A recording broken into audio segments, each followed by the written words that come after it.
I think that's exciting. It's nice to be the first to start something like that that's environmental friendly, so I think it's a good thing.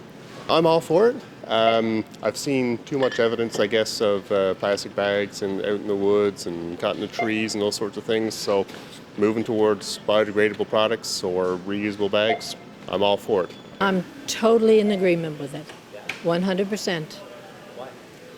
Well, it helps the environment, and why not bring your bags? Mind you, I forgot a few of the bags in the car today, but that's okay. As of yesterday, single-use plastic bags are banned on Prince Edward Island. It's the first province in Canada to make the move. But how will the ban work, and what could it mean for businesses, shoppers, and even the federal government as it considers its own ban on single-use plastics? Brad Trivers is the Environment Minister of Prince Edward Island. He joins me now from Charlottetown. Minister, can you walk us through this new ban and the rollout? Hi, Katie. Thank you. So the legislation was passed last year, and we chose a date of July 1st to bring it in.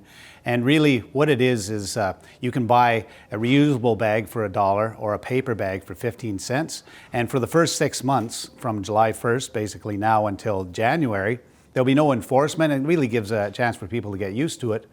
But we've had fantastic buy-in so far, both from islanders and from businesses. So we're really excited. And we heard some of those clips just a moment ago, and people, for the most part, that CBC News has been speaking with seem to really be behind this move. Has there been any resistance at all that you've heard about? Well, there's been very little resistance, and in fact, businesses are reaching out, and some of them are starting to offer the reusable bags ahead of time. They started, in the spring. So, islanders are leaders, and island businesses are leaders, and we're hoping we can lead the way for the rest of the country. Are there any specific waste reduction targets that the province has set that you hope to meet with this program? Well, we estimate there's probably about 30 million plastic bags, single-use plastic bags that we're giving out every year just on Prince Edward Island. So that's our goal, is to take that number to zero. And so if you are able to get that goal, hit that goal, where do you go from there? Will you look at other sorts of bans? Well, yes. So this fall, we're going to take a look and have a chance for both islanders and businesses to give some feedback on how the program's going. And we're going to start some discussions about other single-use plastics and see, what we can target next. And I think, as mentioned, islanders are on board, and we even see island businesses who are already taking the lead on that front as well. Even a store that started up with container-free shopping. So you mentioned there are some other specifics that you're looking at. You want to share any of those as to what people on Prince Edward Island can expect? Well, we're talking about plastic knives and forks and straws and those sort of items. We really haven't come up with any specifics as a government. It's going to be a consultation process, and we're going to reach out to people and say, what single-use plastics do you think we should go after next? Have you reached out to any other provinces, or have any other provinces reached out to you looking for advice on how to get this in place? Or are you offering any advice to any other jurisdictions that might want to adopt something like this? Well, I'm a fairly new minister, so no one's reached out to me personally yet, but I know Newfoundland is considering doing the same thing, and we're definitely open to speak with them if they want to learn from our experience. And out in British Columbia, I believe it's the municipality of Victoria that did a similar thing, and we definitely looked at their legislation before we put ours in. So yeah, we're willing to work with whoever wants to talk to us. Now, there are a few exemptions in this ban, things for like plastic bags for prepared foods, I believe it is, medications, dry cleaning, that kind of thing. Do you expect that you'll eventually tighten up the rules and ban all plastic bags?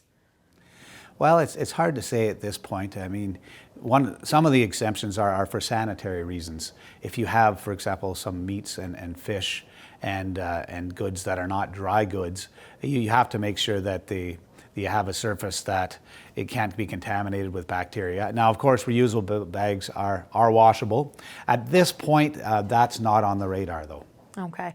Now, a University of Sydney economist produced a study on communities that had banned plastic bags as a way to reduce trash.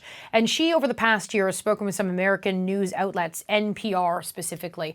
And after finding out, yes, these bans did actually reduce the disposal of single-use plastic bags, But it also triggered something else. People started buying other kinds of thicker plastic bags, like trash bags specifically, that kind of thing. Are you worried that P.E.I., that there could be a spike in the purchase and use of plastic bags that are thicker and harder to dispose of? Well, it's definitely a concern and one we need to talk about. But as I mentioned, Islanders are leaders there and they're innovative. And one suggestion that's been brought to me is instead of using recycling bags, because we have, of course, recycling, compost and waste pickup at the curb across the island, instead of putting the recycling into bags, they said, why don't we have a recycling bin the same way we have a waste bin and a compost bin that's provided by our Island Waste Watch and is at the curb pickup, like I said, across the island. So that's where I think we would look towards that. It's not a huge concern that's been brought up so far, but maybe we'll hear about that in the fall a little more. All right. Well, P.E.I. Environment Minister Brad Trivers, I want to thank you for your time today. Well, thank you, Katie, and maybe you'll get to enjoy some Cow's ice cream and some P.E.I. lobster sometime. All right. Well, thank you very much. I appreciate that. Thank you. Cheers.